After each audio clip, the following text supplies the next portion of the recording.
Yeah, boy. Come on. What's good, people? It's your boy Dan Lewis. It's on the Bywire. We are live and it is Tuesday night. How are we doing? Are we feeling good? Are we feeling the vibes? I am feeling it. Definitely. I'm ready for them rock and rolling times. I know the Dan, no man had to put a rhyme in there somehow. What's good though, people? Hey, listen, before we get started, yeah, Dan, know you gotta hit that like button, share button, retweet, follow all of them ones there. And if you ain't on YouTube, make sure you hit that subscribe. Yes, this is on the Bywire where we bring you the news you know you can trust. And tonight, we've got some stories for you. Man's gonna go a bit hard on the climate things tonight. I gotta be real on that one. You know, there's a lot going on around the climate, and it's starting to hurt my head a lot more than it normally does. Like the environment is so important, right?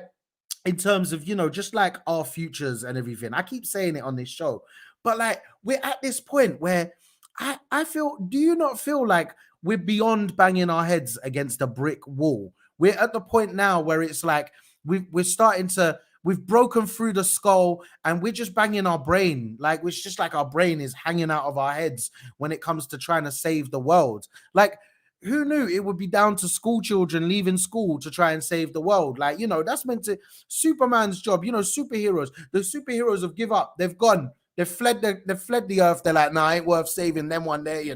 They're mad, fam. Like, honestly, man, it is crazy. The people who are meant to be protecting us, they ain't doing jack. And the billionaires, like, look, Batman was a billionaire in it, yeah? Batman, he tried to save the world. The billionaires right now, what are they doing? They're flying out of the earth, not the country, the earth. They're trying to find. There was a book that came out 2 years ago or 3 years ago. There is no planet B. Ask Jeff Bezos that, innit?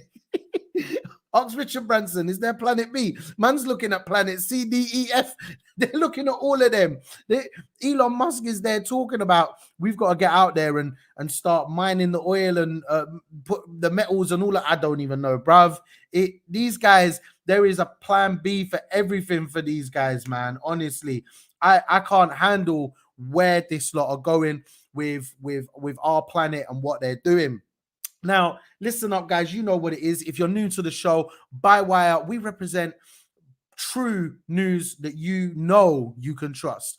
And we have a wide network of independent media partners that we like to support, we like to promote. And on this show, we cover different stories that they have put out in their publications over the last couple of days, or we try and cover a lot of the news that's been covered today. Now, one thing that interested me in today's news, though, was that there's this guy, right? I don't know if you heard of him. His name's Keith Starmer. Is it Keir Starmer? That's it. Checks notes, like, you get me? Nah, listen, Keir Starmer, right? My Donny, yeah, Mr. Labour. I'm a socialist in a suit with a knighthood, a part of the empire. Man said back in February that he was gonna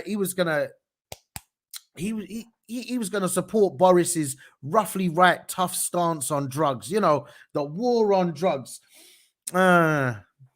Today, a former Tory MP, former Tory leader, William Hague, has come out in favor of decriminalizing all drugs. It's a mad situation there where you're looking at the Labour leader kind of getting outflanked by former Tory leaders. It's mad. We need to have a conversation about drugs. And if you guys ain't checked out what Dan Carden MP is doing right now, make sure you check out. My man's talking about the reform situation around drug abuse and especially alcohol abuse and what can be done. And what's really interesting is my man's actually teamed up with a Tory, mad, to actually do that, where they agree on an outcome and what can be done. So really interesting what's going on with those guys right now, where they're looking to actually try and make a difference in this world, which is just not very often you get that with these guys.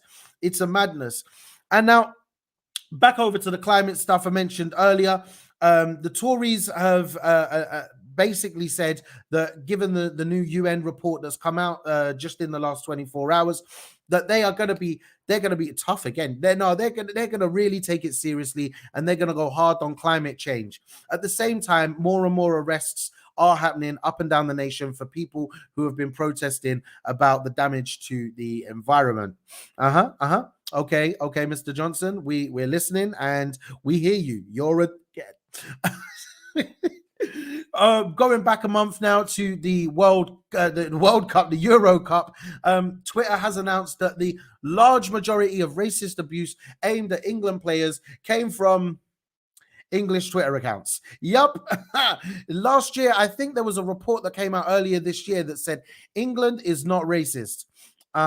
And we continue in the news to last night, where on BBC Newsnight, they were talking about the climate again. It's a big story. Trust, the climate is a recurring thing on this show because it's a recurring thing in our lives. But last night they were talking about the climate, or the other night they were talking about the climate on BBC Newsnight, and it was fantastic to see representing, defending this earth and representing the Prime Minister was his dad.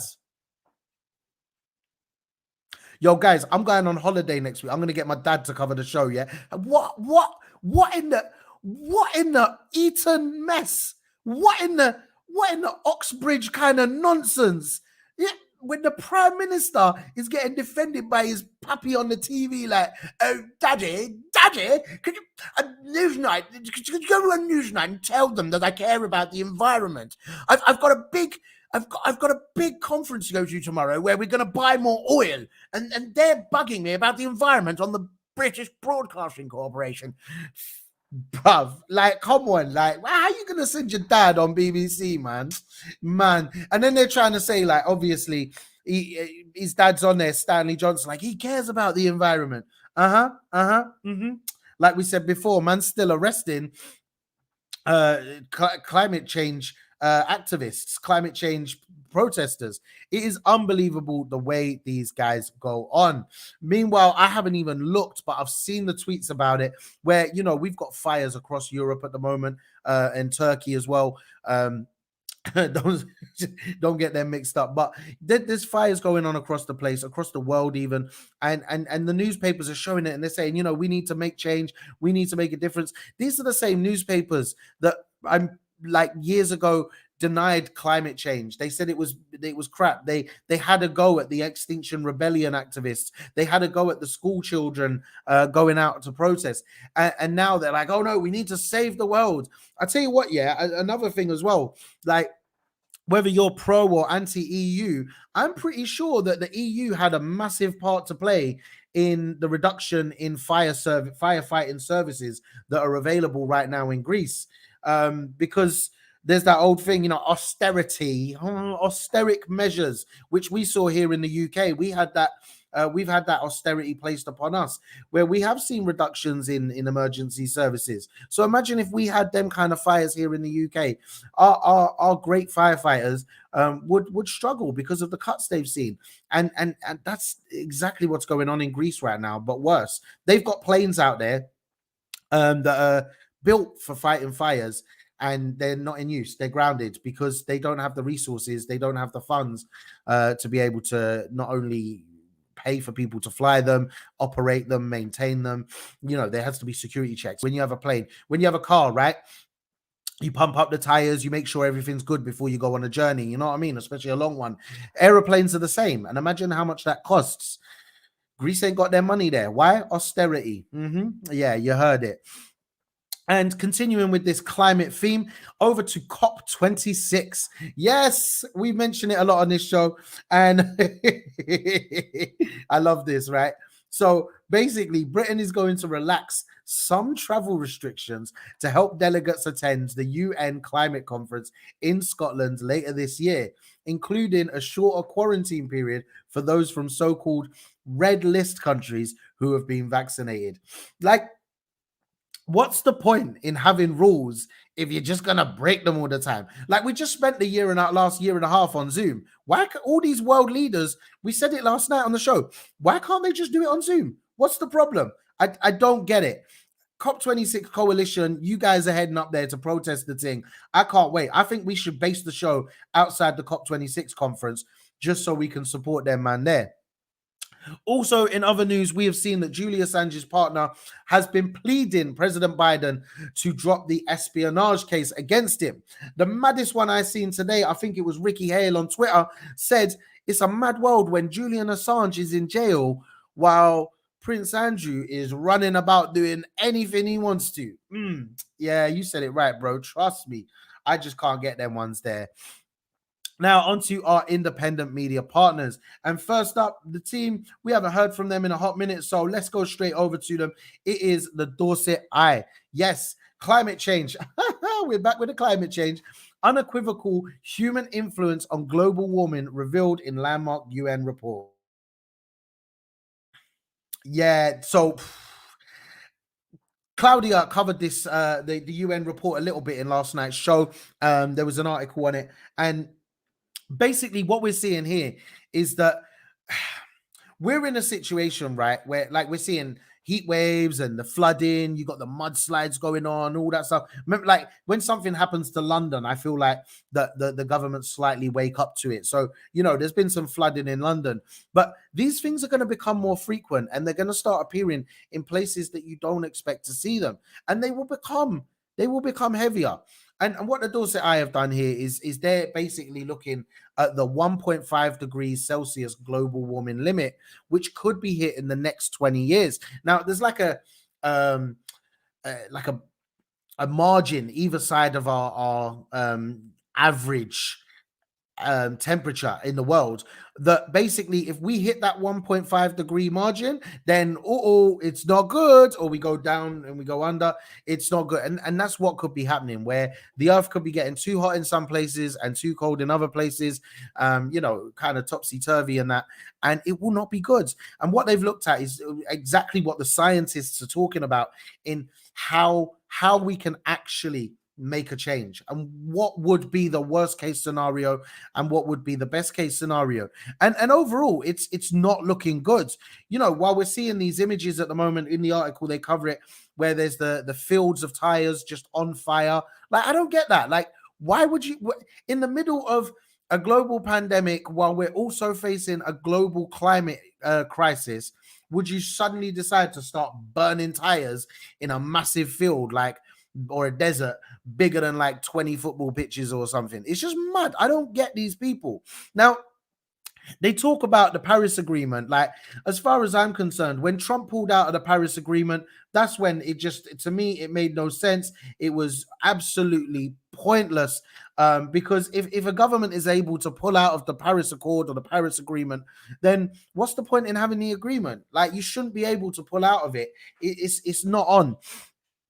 They're talking about like the scenarios in this article though, which I enjoyed having a read through.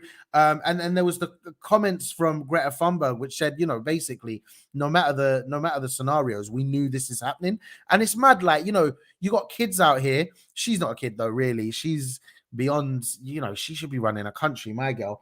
But she's saying, look, we're at a point where we're in an emergency and no one is raising the alarm. The only people who are raising the alarm don't have the power to make change. So that's why they need to come together and take ownership of that power, pull the power away from the people on top and start doing things. Big up Greta, man. You know what? Yeah, she faces a lot of hate and stuff, and she still does what she does. So big up Greta.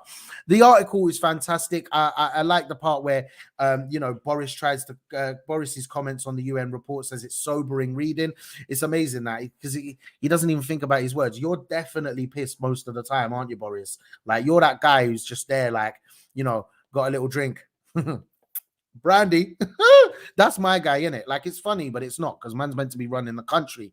Now, moving on with the news, we're shouting about this one because it is the rooftop. Yeah, Dano. We love the guys at the rooftop, and Ian Morton has been looking at the new £5 million rehab centre to help disabled people through sport therapy. I love this. This is good news. There's a little bit. I'm gonna put the sadness out the way first, right? It is a sad situation where this kind of money has to come from charities, and it isn't purely government money being spent on this. But a £5 million rehab center, we're spending hundred billions pounds on railways for that a lot of people don't even need. And the government aren't chucking 5 million at these rehab centers and stuff. It's just crazy. But basically, in partnership with the University of Gloucestershire, excuse me, they're offering hope basically to people with muscular dystrophy. And now I've looked up and understood a bit more about muscular dystrophy, and the other things are looking at like people with arthritis, and all different physical disabilities. And what they're going to try and do is relieve the pain and encourage disabled people's participation in a number of unique sporting activities. I think it's absolutely fantastic. Now, Dr. Nicola Theus, who's a senior lecturer in sport and exercise at the University of Gloucestershire and also a trustee of the Chamwell Centre charity, has said that by studying these therapies, we hope to gain valuable insights into the management of childhood and adult disabilities and encourage improved access to similar treatments across the UK. Like, all the best to these guys. I really hope this does happen, that they can make some progress and that they can help many, many, many, many more people across the UK. Fantastic story. Make sure you guys hit up the rooftop, add them to your favorites. They're always bringing good news stories, and their coverage is fantastic, the stuff that they do cover. Now, next up, we are over to Now Then. Yeah, man, it's the Sheffield magazine. Blind cooking. Don't be shy and plan your approach. Roz has covered this here. I love this, right? So basically, it's the Sheffield Royal Society for the Blind and the Rotherham Sight and Sounds. Make sure I get those right. Credit to the people then. They provide all types of different opportunities and help and friendship and services, all different things for people who are blind, basically. And pre-COVID, they did cookery shops or cookery groups, and it was every week, and it was in their center in Sheffield, and there was all different other things that went on there. But basically, it was helping people who had sight loss adjust to things like cooking. Because imagine you've lost your sight. What are you gonna do? How are you gonna cook your dinner, fam? Like me, I'm all over the place. So I'm thinking, wow, I proper had to think about this. And what I love is that these guys, I won't like cover everything that's in the article here. You guys go read it. But what they've done here is they've explained, the little changes that you have to make. And I think it's fantastic. There's a couple of things I might pick up on. They were talking about a mushroom omelette. A man's not too keen on mushrooms, you get me? So that did put me off a little bit, but we can't hold them down for that one, you get me? It is a fantastic piece showing that basically the world can be accessible to everyone. And I love this. I believe in equality from the bottom of my heart. And I do wonder, there's so many things in this world that we do and just carry on as normal, but we don't think about the people who might need different ways to access the things that we have access to, or that is accessible to so many other people. And there's so many different ways, so many little ideas, like scales that speak to you. They have a little voice and it tells you how much is in there. Using like rubber rings in the frying pan so that you can get things in the right shape, and that it's fantastic. And like, these are the kind of things that our government should be funding. Again, it shouldn't have to be down to charities to fund these things. Blind people are citizens of the UK as well. Why should they not have access to all this stuff? And I think it's fantastic, the work that these guys are doing. The couple that are mentioned in the article here, they actually were running their cooking sessions over Zoom during the lockdown, so that people could listen in, but also people who could view could watch as well. And I just think that's fantastic. It's some of the most creative ideas there, but just to make life simple for people whose lives maybe aren't that simple because of the way the world is not as accessible. Fantastic work, and big up Now Then for covering this one. I love Sheffield. I want to spend some time out there, man. Just such a beautiful place. And the people are great. And Now Then just makes it sound even better of a place. Now back to the environment, and we're going over to Unity News.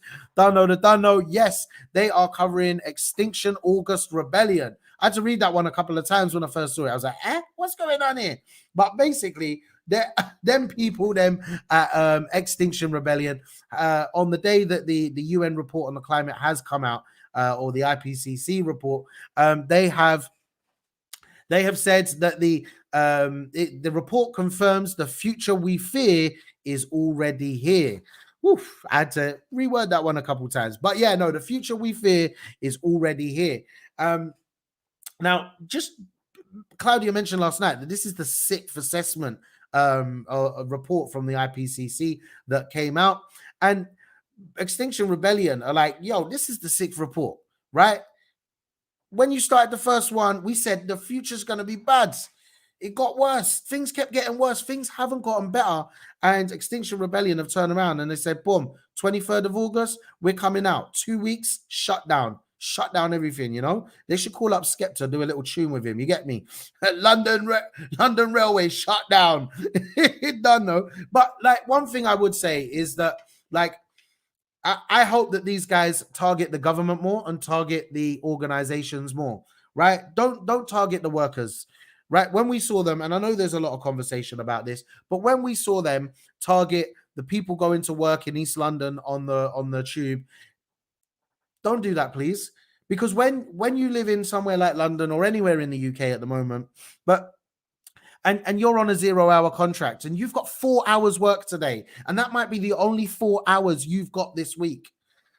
And someone, I care about the environment. This person, they care about the environment, but you also care about getting food in your belly, paying your bills and all that kind of stuff. The people we need to be having a go at are the big corporations. The people we need to be having a go at is the government, right? Shut down the government. Shut down Downing Street. Make them people listen. Shut down the big, the big oil corporations. Yeah. Shut down all the places that do all the plastic packaging and all of that. Shut down the mainstream newspapers and come at me about freedom of speech, man. Shut down their mainstream newspapers that lie to people, that have spent the last 100 years lying to people about what climate change is. They're the ones that we need to be seeing shut down. Don't shut down everyday people's lives, because it's those people that are struggling the most because of climate change. They're the ones who are being forced in the UK, that is. Obviously, I'm not disregarding the global south, but like here in the UK, them are the people that are forced to spend a little bit more when they go to Tesco's. They now have to spend the 5p to get the plastic bag because they haven't got a spare bag, and the 5p doesn't even end up going into some kind of charity or something. It goes into admin costs. Yeah, we found you out, Tesco. I remember the article. Don't think I believe that they now go to charities, bruv. That 5p for plastic bags, come on. Tesco had the money to give to charity anyway, man. Thus, it's dead. But just, I hope that Extinction Rebellion start to focus on the big corporations, the ones that are actually causing the problems and need to make the changes. We heard from Boris's spokesperson on the matter. Stop washing your dishes before you put it in the dishwasher you can't afford to own, innit? Some middle class bumper hole. Nah, don't get me started. Boom, let's go over to Open Democracy now. I love these guys. This is a brilliant little opinion piece in Open Democracy by Adam Ramsey. For England to be England, it needs to abandon British delusions. You don't need to be proud to be English to accept that you are. You can't abolish a system you don't recognize. I love this, and I love the flag as well. That's a brilliant photo. So basically, the Archbishop of York declared on the front page of Saturday's Daily Telegraph that English identity needs to be understood. Now, I'm not a regular reader of the Telegraph, to be honest, but the article is quite interesting because what it does is it points out, first of all, that the Archbishop of York seems to not quite understand what England is, considering he said that England is an island, but also the fact that there's this whole idea that England is this great, powerful nation. No, it's not. Britain is, I think, a great nation. I'm British. I think we have some of the most amazing people here, including myself. But when you walk around any town or city in the United Kingdom, there are some amazing people in Britain, from Cardiff to Edinburgh to, I went to Abersock a few years ago. Some amazing people over there in Abersock. Not long ago, I was down in Wolverhampton, and you got some really cool vibes down there. The people there, they're really cool. I mentioned earlier Sheffield. I name all these places I've been to across. I haven't been to many places in Scotland and Wales. You've got Northern Ireland as well, man. Don't know. Although some man there would say free the thing in it, so I'll leave that for the Irish one them to talk about. You get me? That's not my business. I'll support the people whenever the people talk there. That's what they do. You get me? But let's get back to the Englishness. I I I really enjoyed this read, right? It says, you don't need to be proud to be English to accept that you are. I don't know. I'm not proud of a lot of the history of Britain and England, but I am proud of the people that brought me up, the people that made me the man I am today. And for me, that is my Britishness. It's the people that brought me up, the people that made me the man I am today, the colleagues I have in work. Big up all the Bywire team. Don't know, hey. But yeah, the people I work alongside, the people I keep around me, they make Britain what it is today for me, and I think that's a beautiful thing. We look at the media, we look at the people who talk down to us. They're not our people. They're paid a lot of money to try and do something that funds a capitalist agenda or a liberal agenda, even. And I thought this is a beautiful way. This article is a beautiful way of basically trying to say, look, listen, we need to look at the history of England and look at what England is today and start thinking about what Englishness is. I like the way it covers different ideologies as well, and also how British citizenship, at the end of the day, a Jamaican lady can come here and live here for a few years and get her British citizenship, and she is as British as a white man that's lived here, that was born here at the end of the day. And that's the beautiful thing about Britain, about England, is that at the end of the day, we are all one. No matter how much the scum newspaper tries to tell me otherwise, or Nigel Bumhole Farage tries to tell us otherwise, we are all one. We come to England and we are one. And we are, I would say, the majority of English people, we are very hospitable. We will look after people. And we want people to come here, enjoy our way of life and learn about their way of life, and create a multicultural, beautiful future for the world. That's what it is for me. But this is a great article. It really got me thinking about it. Big up the Adam Ramsey doing this on the Open Democracy site. Fantastic piece there. Don't know, man. Man got a little emotional there thinking about things and everything, but let's keep the thing going. On to, you know what it is. It's the canary. Yeah. This one, do you know what? It's mad, right? It's our main story tonight, because I just think, bumhole Boris, he does my head in, man. The way this guy's going on, and these global medical companies, is DPMO, innit? DPMO, right? UK is hoarding vaccines and leaving countries fighting for scraps. Absolutely just horrible, man. Like, at the end of the day, let's get this out of the way, because I know we always get it in the comments, right? We always get someone say, oh, vaccine this, vaccine that. And listen, right? Whether you're pro-vaccine or anti-vaccine, at the end of the day, you have got to be pro-choice. Okay? You can't be one or the other and not let people have a choice, because you've had the choice to be pro-vaccine. You've had the choice to be anti-vaccine. Okay, so you've got to be pro-choice. If you're not, then shut up yourself and dust off with yourself. You hear me now? But real talk, isn't it, man? I'll get my mum to come with a wooden spoon and bash up. But like, what's happening right now, is that there are countries out there that don't have a choice. There are people in countries out there right now that do not have a choice on the vaccine because they don't have the vaccine. Global Justice Now, the organization, have said that the UK's unused doses of vaccine could cover the 10 least vaccinated countries in the world, including Syria, Yemen, and South Sudan. These are places that are facing, some big humanitarian issues. Now, it's a mad, because if we want to get rid of COVID, right, whether we want to get rid of it here in the UK or we want to get rid of it in Europe, we will never get rid of it until we get rid of it in the world.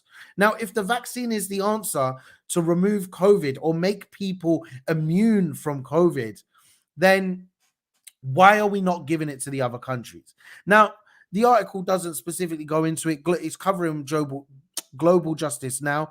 Nick Dearden, from the director of Global Justice Now, said that the UK is offering third doses and vaccinating teenagers, while low and middle income countries are left fighting for the scraps. And it perfectly says it's an insult to the thousands dying each day from COVID-19. But what's happening here? This is about money. They want people to pay for the vaccines, not specifically here in the UK. They want these other countries to pay for the vaccine. They want now. Don't forget how did these European and Western countries get access to the vaccine? Donations, right? Dolly Parton, yeah, donated loads of money to the COVID vaccine. Don't know Dolly just trying to help the world out here. Trust me. But the point is that these governments, these medical companies that are, Pfizer, AstraZeneca, I can't say AstraZeneca, what? These companies, they didn't get the vaccine. They didn't pay for the vaccine. These governments, they didn't pay for the vaccine. It was donations. So now suddenly they've got a monopoly over these vaccines as to whether other countries get it. Now, please do note that the darker the skin of the people who live in these countries that don't have access to the vaccine are less likely to get access to it. There's a level of racism, there's a level of greed, and it all comes down to one thing. And I've said it many times on this show before. Capitalism reigns, whether it is down to getting rid of COVID or not. There is no sense other than the financial gains of already very, very rich people and organizations into keeping the vaccine. Now, listen to these numbers that have been quoted here.